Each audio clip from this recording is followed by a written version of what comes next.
नमस्कार शेतकरी मित्रांनो, मी विपुल चौधरी।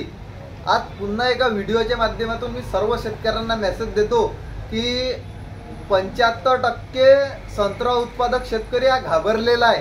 कारण की बदलत्या वातावरणामुळे कंटिन्यू 15 दिवस झाले कंटिन्यू हा पाऊस सुरू आहे, परंतु काही भागांमध्ये अथोनात गळ संत्र्याची सुरू आहे।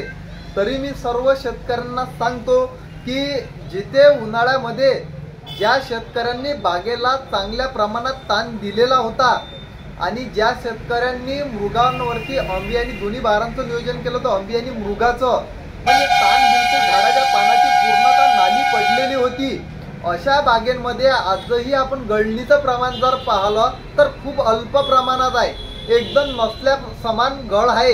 परंतु ज्या शेतकऱ्यांनी उन्हाळ्यात अथोनात पाणी दिलेलं आहे त्या शेतकऱ्यांच्या बागेत जर आज आपण पाहिलं तर गळणीचं जे प्रमाण आहे हे खूप प्रमाण आहे। कारण की सांगायचं जर झालं तर अथोनात गळ आहे आणि गळींमध्ये दोनच प्रकारची आपल्याला गळ आढळत आहे। एक आढळत आहे डेट सुकी, म्हणजे डेट सुकत आहे, झाडाला संतर पिवळं होऊन गळत आहे। दुसरा प्रॉब्लेम चालू आहे क्वाकबनचा, फळ हे हिरवत राहते, डेट लाल होऊन राहिला आणि फळ एक गळून राहिलं, हा एक दुसरा प्रकार चालू आहे। आणि काही भागांमध्ये आज असं आढळून आलं की जिथे झाडं पूर्णतः असे दाटलेले आहे आणि डांगा ह्या पूर्णतः खाली झुकलेले आहे, पूर्ण त्या बागेमध्ये सावलीच पडते, अशा ठिकाणी काही भागांमध्ये व्हाईट रॉटचा प्रॉब्लेम आपल्याला दिसून आलेला आहे।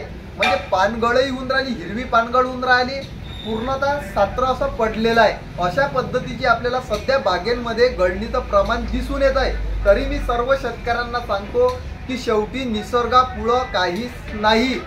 शेवटी ज्यावेळेस क्लायमेट पूर्णतः क्लिअर होईल ऑटोमॅटिकली तुमची 40% गळ हे पूर्णतः स्टॉप होईल।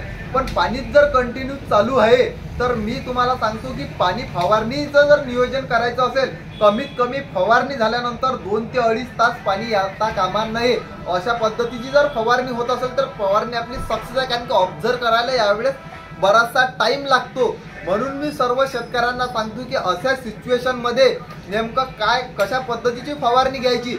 बरेचसे शेतकरी वेगवेगळ्या पद्धतीने वेगवेगळे मॉलिक्यूल मारत आहे, तरी मी सर्व शेतकऱ्यांना सांगतो की सगळ्या सिच्युएशनवर फवारणी झाली पाहिजे। त्या अनुषंगाने जर तिथं तुम्ही ॲझॅस्ट्रॉबिन प्लस डायफेकोनाझोल झालं, सोबत GA प्लस युरिया यासारखं जर तुम्ही कॉम्बिनेशन घेतलं तरी बेस्ट राहील। किंवा मग तिथं ऑल्टरनेट म्हणून दुसरा बुरशीनाशक तुम्ही वापरू शकता, 35% मॅटॅलेक्झिल प्लस कार्बन डाय आपलं